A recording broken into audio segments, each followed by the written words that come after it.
Sim. E nesse contrato, né, de locação, pode ser especificado, por exemplo, tem as cláusulas lá, né, que especifica se o cara não pagar, como é que vai proceder a partir daí, né? Uhum. Porque a gente ouve falar muito, assim, por exemplo, em vários casos, né, tem casos recorrentes disso, que o cara deixa de pagar e às vezes ele tem filho pequeno ou problema de saúde, né, e tenta justificar com isso. Uhum. Porque não está nas cláusulas, né? Porque, Não. quer dizer, você tem um Tipo, o cara problema alugou pessoal. e não pagou, ele pode ficar naquela casa por um tempo ainda, Perfeito. legalmente. Na verdade, depois de um dia que for vencido o aluguel, Uhum. o proprietário já pode entrar com uma ação e pedir a restituição desse imóvel. Um dia após. Um dia. Um dia. Se o Dentro vencimento do era contrato, dia 15. né? O vencimento era dia 15. Dia 16 não pagou, ele já pode pedir. E já quebrou o contrato. Já quebrou o contrato. Aí ele vai entrar com uma ação de despejo e essa pessoa, quando for intimada, vai ter 15 dias para realizar o pagamento ou ela vai ter que desocupar o imóvel. Né? Então, até por isso que as pessoas costumam pedir o calção. O que é o calção? Uma garantia, né? Geralmente você paga referente a 3 meses de aluguel, que é para, nesse caso, se a pessoa não pagar o aluguel, cobrir o que seria esse aluguel, uma parte, e os eventuais danos que pode ter acontecido no imóvel. Mas, né? tipo, o cara não pagou, atrasou tal dia, o calção já tá lá para cobrir isso. Na verdade... Aí ele já tem que repor o calção também mais pra frente? Na verdade, ele vai ter que pagar os dias, né, que ele ficou devendo de aluguel, ou o mês que ele ficou devendo de aluguel, e o calção seria ali para repor algum dano ao imóvel. Mas o calção também acaba ajudando quem locou a casa, né, a ter um valor, uma forma de garantia, até que esse imóvel seja desocupado e locado novamente. E né? tem algum padrão certo para, tipo, multa com atraso? Tem um valor específico? Então, pode ser estipulado no contrato, né? O que acontece? O contrato, a gente sempre fala que faz lei entre as partes. Então, as partes têm ali uma liberdade de estipular no contrato multa, valores que devem ser pagos, igual o calção de 3 meses, não é uma regra. Pode ser um calção de 1 mês, né? Não pode nem ter. Pode nem ter. A pessoa pode falar, não quero ter o calção. Hoje tem outras modalidades também de calção.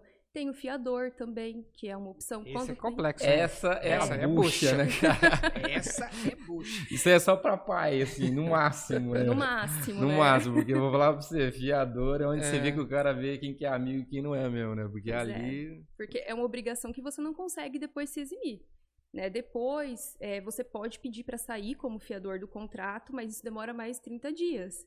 Então, se nesse meio tempo a pessoa já está devendo aluguel, você, como fiador, pode até ter a sua casa tomada, né? E como é que fica em relação, por exemplo, o cara... Isso é uma coisa que a gente controla, né? O pagamento do aluguel.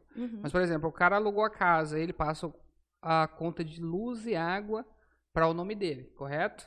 Certo. E a partir daí você não tem o controle de como que o cara está pagando isso. E aí ele atrasou seu aluguel, atrasou um mês, e aí na cláusula tem lá, você vai pagar um percentual, uma multa, né?